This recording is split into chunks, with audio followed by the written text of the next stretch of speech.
നമ്മുടെ നാടും ഈ നോർത്ത് ഇന്ത്യയൊക്കെ പോലെ തന്നെ വളരെയധികം ക്ലസ്റ്റേർഡ് ആയിട്ടുള്ള സൊസൈറ്റികളായി മാറാൻ അധികം താമസമൊന്നും ഇല്ല എന്നുള്ളതാണ് എനിക്ക് തോന്നുന്നത്. ഞാൻ ഈ ഒരു വിഷയം സംസാരിക്കുന്നത് ഇപ്പം അടുത്ത് ഈയിടെ ഇന്നലെ മിഞ്ഞാന്നൊക്കെ നടന്നിട്ടുള്ള ഹിജാബിൻ്റെ ഇഷ്യൂ ആണ്. അതായത് നമുക്കറിയാം, നമ്മുടെ കേരളത്തിലെ ഒരു സ്കൂളിൽ ഒരു കുട്ടി ഹിജാബ് ഇട്ട് ചെന്നപ്പോൾ ആ സ്കൂൾ മാനേജ്മെൻറ്റിൻ്റെ നിയമാവലി പ്രകാരം ആ കുട്ടിക്ക് അവിടെ ഹിജാബ് ഇട്ട് പഠിക്കാൻ പറ്റത്തില്ല എന്ന് പറഞ്ഞ് ആ കുട്ടീനെ സ്കൂളിൽ നിന്ന് അല്ലെങ്കിൽ ആ ക്ലാസ്സിൽ ഇരുത്താണ്ടിരുന്ന ഒരു സംഭവം നമുക്കറിയാം. അപ്പോൾ ഇങ്ങനെ ഒരു ഇഷ്യൂ വന്നപ്പോൾ തന്നെ നമ്മുടെ സമൂഹം ഡിഫറെൻ്റ് ആയിട്ടുള്ള രണ്ട് പോളേഴ്സിലേക്ക് തിരിയുകയും ഒരു റിഫ്റ്റ് നമുക്ക് വളരെ ഈസി ആയിട്ട് കാണുന്ന രീതിയിലേക്കുള്ള നമ്മുടെ സൊസൈറ്റി മാറി എന്നുള്ളതാണ്.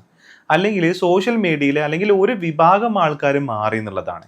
ഇനി ഞാൻ നേരത്തെ പറഞ്ഞ നമ്മുടെ സമൂഹം ക്ലസ്റ്റേർഡ് ആയിട്ട് മാറാൻ പോവുകയാണ്.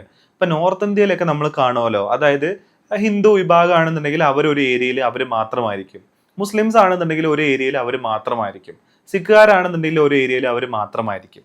അപ്പൊ ഇതിനൊക്കെ വിപരീതമായിട്ടുള്ള ഒരു സംസ്ഥാനമാണ് കേരളം എന്ന് പറയുന്നത്. ഏറെക്കുറെ ഇവിടെ എല്ലാ സമൂഹങ്ങളും എല്ലാ മതവിഭാഗങ്ങളും പരസ്പരം എന്താ പറയുക ഇഴ ചേർന്ന് പരസ്പരം ഒരു കോഎക്സിസ്റ്റ് ചെയ്യുന്ന സൊസൈറ്റി ആയിട്ടാണ് നിലനിൽക്കുന്നത് എന്നുള്ളതാണ്. അപ്പോൾ ഇതിന്റെ ഒരു പ്രാരംഭം തന്നെ നമ്മൾ കേരള സമൂഹത്തിൽ നോക്കുകയാണെന്നുണ്ടെങ്കിൽ സ്കൂളുകൾക്ക് ഒരു വലിയ സ്വാധീനമുണ്ട് എന്നുള്ളതാണ്.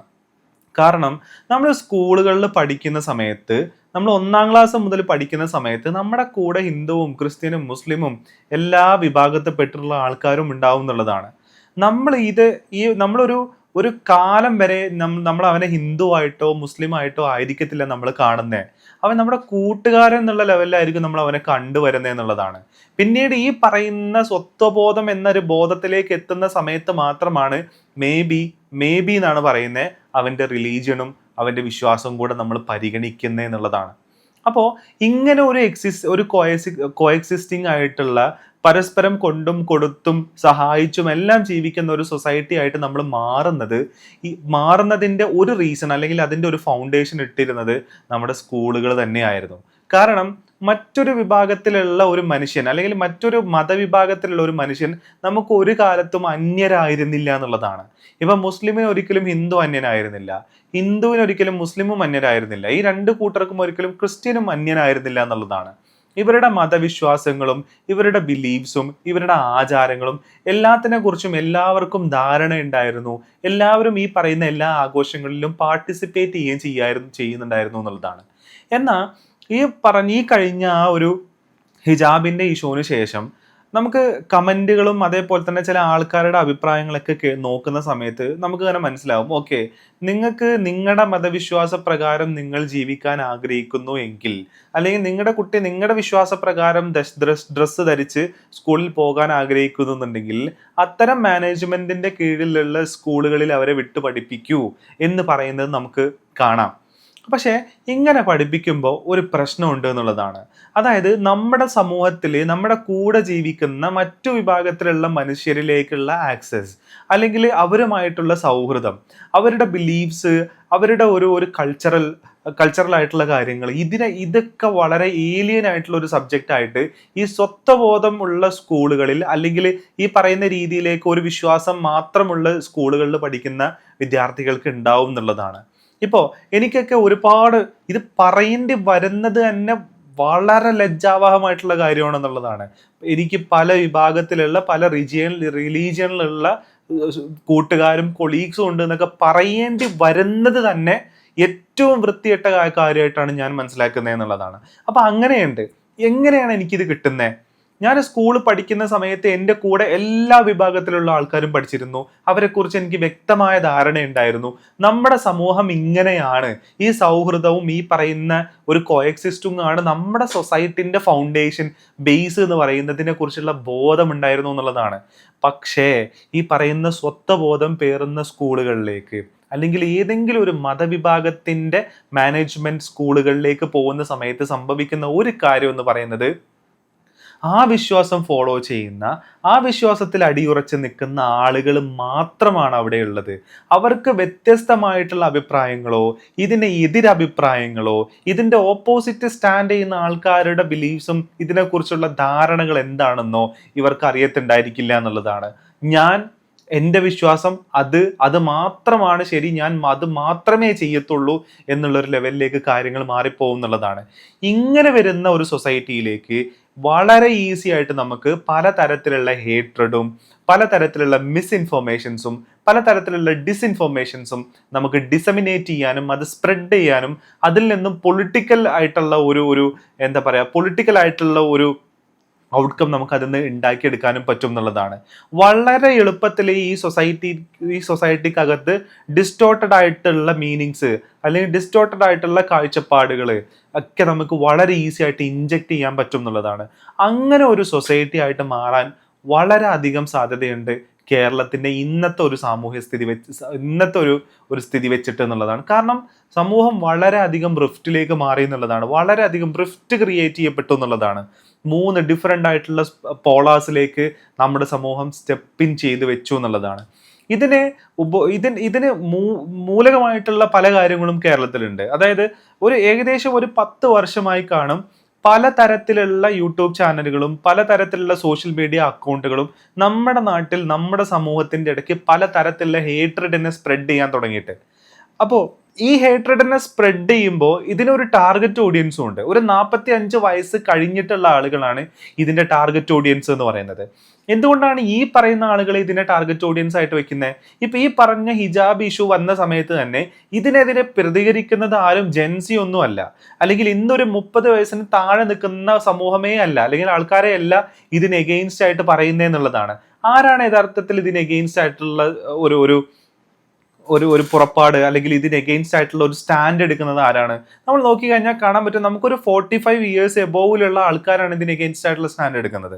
അപ്പൊ ഇവരൊരു ടാർഗറ്റ് ഓഡിയൻസ് ആണെന്നുള്ളതാണ്. അതായത് മീഡിയയുടെ ഡിസമിനേഷൻ എങ്ങനെയാണ്, മീഡിയയിൽ ഡിസമിനേറ്റ് ചെയ്യുന്ന കണ്ടന്റുകൾ എവിടെ ക്രിയേറ്റ് ചെയ്യപ്പെടുന്നതാണ്, ആ കണ്ടന്റുകൾ കാണുന്ന സമയത്ത് ഇത് ഫേക്ക് കണ്ടന്റ് ആണോ ഇത് യഥാർത്ഥ കണ്ടന്റ് ആണോ എന്നുള്ള തിരിച്ചറിയാനുള്ള കപ്പാസിറ്റി ഇല്ലായ്മ. കാരണം ഒരു കാലം കഴിഞ്ഞതിന് ശേഷം ഈ പറയുന്ന ഡിജിറ്റൽ ടെക്നോളജീസിലേക്ക് ആക്സസ് കിട്ടിയിട്ടുള്ള ആൾക്കാരാണ് ഇവരെന്ന് പറയുന്നത്. എന്നാൽ പുതിയ തലമുറ എന്ന് പറയുന്നത് ജനിച്ചു വളരുമ്പോൾ തന്നെ ഇത്തരം ഡിജിറ്റൽ ടെക്നോളജിയിൽ ജനിച്ചു വളരുന്ന ആൾക്കാരാണ് അവർക്ക് വളരെ വേഗത്തിൽ തിരിച്ചറിയാൻ പറ്റും ഈ പറയുന്ന ഫേക്ക് കണ്ടന്റ് ഏതാണ് ശരിയായ കണ്ടന്റ് എന്നുള്ളത്. ഇപ്പൊ ഡീപ് ഫേക്ക് ഒക്കെ വന്നതോടുകൂടെ അതും കൂടെ നമുക്ക് തിരിച്ചറിയാൻ പറ്റാത്ത സ്ഥിതിയിലേക്ക് മാറി എന്നുള്ളതാണ്. അപ്പൊ പറഞ്ഞു വരുന്നത് എന്താണെന്ന് ചോദിച്ചു കഴിഞ്ഞാൽ, ഇപ്പോൾ പലതരത്തിലുള്ള അഭിപ്രായമുണ്ട്. ഒരു കഷ്ണം തുണി തലയിലിടുന്നതാണോ പ്രശ്നം, അതേപോലെ തന്നെ ഈ പറയുന്ന ഒരു ശിരോവസ്ത്രം ധരിച്ചു വരുന്നതിന് എഗെയിൻസ്റ്റ് ആയിട്ട് പറയുന്നത് ആരാണ്, മറ്റൊരു ശിരോവസ്ത്രം ധരിച്ചിട്ടുള്ള ഒരു സ്ത്രീയാണ് ഇതിനെക്കുറിച്ച് പറയുന്നത് എന്നൊക്കെ പറഞ്ഞിട്ടുള്ള അങ്ങോട്ടും ഇങ്ങോട്ടും ചേരി തിരിഞ്ഞിട്ടുള്ള ആക്രമണം നടക്കുന്നു എന്നുള്ളതാണ്. എൻ്റെ ഒരു അഭിപ്രായത്തിൽ ഈ പറയുന്ന മതം അല്ലെങ്കിൽ അത്തരം വിശ്വാസങ്ങൾ ഒരിക്കലും നമ്മൾ സ്കൂളിലേക്ക് കൊണ്ടുവരരുത് എന്നുള്ളതാണ്. ഓക്കെ, ഒരാൾ അയാളുടെ വിശ്വാസത്തിനനുസരിച്ചിട്ടുള്ള ഡ്രസ്സ് ധരിക്കാതിരിക്കുകയോ ചെയ്യട്ടെ എന്നുള്ളതാണ്. പക്ഷേ അതിനൊരു മേജർ എലമെന്റ് ആയിട്ട് ഒരിക്കലും വിദ്യാഭ്യാസ സ്ഥാപനങ്ങളിൽ അല്ലെങ്കിൽ സ്കൂളുകളിൽ കൺസിഡർ ചെയ്യാനേ പാടില്ല എന്നുള്ളതാണ്.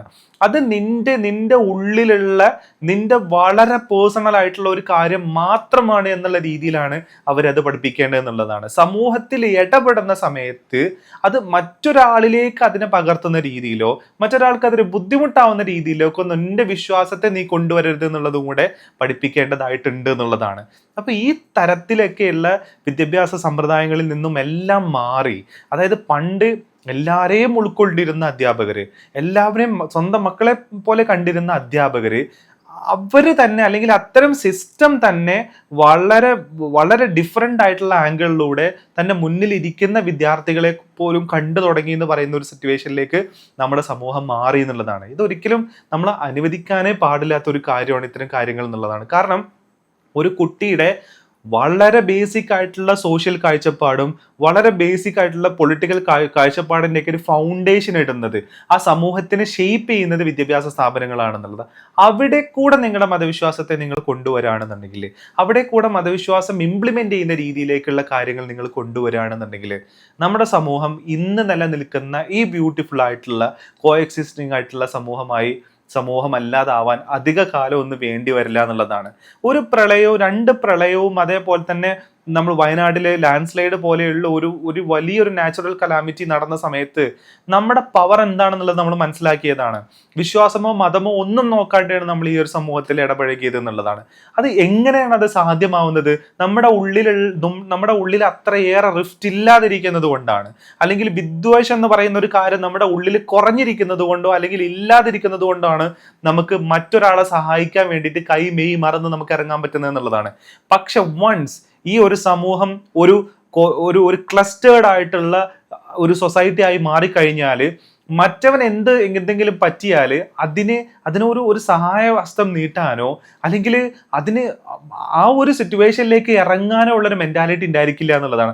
അവനത് പറ്റട്ടെ, അവനത് വേണം എന്നുള്ള ഒരു സിറ്റുവേഷനിലേക്ക് നമ്മുടെ ഈ സമൂഹം മാറും എന്നുള്ളതാണ്. അപ്പൊ പണ്ടൊരു കവിതയിൽ പറഞ്ഞ പോലെ ഓരോരുത്തരായിട്ട് പോയപ്പോഴും ഞാൻ സന്തോഷിച്ചു, ഞാൻ മിണ്ടാണ്ടിരുന്നു. പക്ഷെ അവസാനം അവർ എന്നെ തേടി വന്നപ്പോൾ എനിക്ക് അനുകൂലമായിട്ട് സംസാരിക്കാനോ എന്നെ സഹായിക്കാനോ ആരുമില്ലാത്തൊരവസ്ഥയായിട്ട് മാറി എന്ന് പറഞ്ഞ പോലെ തന്നെ നമ്മുടെ സമൂഹവും മാറും എന്നുള്ളതാണ്. അപ്പൊ ഈ മതം, ഈ വിശ്വാസം, ഈ പറയുന്ന സാധനങ്ങളൊക്കെ വളരെ പേഴ്സണലാണ്. അത് നമ്മുടെ പേഴ്സണൽ ആയിട്ടുള്ള നമ്മുടെ വിശ്വാസം അത് നമ്മുടെ ഉള്ളിൽ നമുക്ക് കൊണ്ടു നടക്കാം. അല്ലെങ്കിൽ അത് എക്സ്പ്ലിസിറ്റ് ആയിട്ട് കാണിക്കുന്നുണ്ടെങ്കിൽ അതൊരിക്കലും ഒരു ഫോഴ്സ്ഫുൾ ആയിട്ട് ചെയ്യാണ്ട് വളരെ പേഴ്സണൽ ആയിട്ടുള്ള എൻ്റെ ചോയ്സ് ആണെന്നുള്ള ലെവലിൽ നമ്മളത് ചെയ്യുകയാണെന്നുണ്ടെങ്കിൽ എല്ലാം ഓക്കെ ആണെന്നുള്ളതാണ്. മാത്രമല്ല നമ്മുടെ നാട് എന്ന് പറയുന്നത് എല്ലാ മതവിശ്വാസത്തിനെയും സ്വീകരിച്ചിട്ടുള്ള, എല്ലാവർക്കും ഈക്വൽ ആയിട്ടുള്ള സ്പേസ് കൊടുത്തിട്ടുള്ള ഒരു സെക്യുലർ സൊസൈറ്റി ആണെന്നുള്ളതാണ്. അങ്ങനെ ഒരു സെക്യുലർ സൊസൈറ്റിയിൽ ഒരിക്കലും സംഭവിക്കാൻ പാടില്ലാത്ത പല കാര്യങ്ങളാണ് നമ്മുടെ നാട്ടിൽ സംഭവിച്ചുകൊണ്ടിരിക്കുന്നത് എന്ന് പറയുന്നത് വളരെ ഖേദകരമായിട്ടുള്ള ഒരു കാര്യമാണെന്നുള്ളതാണ്.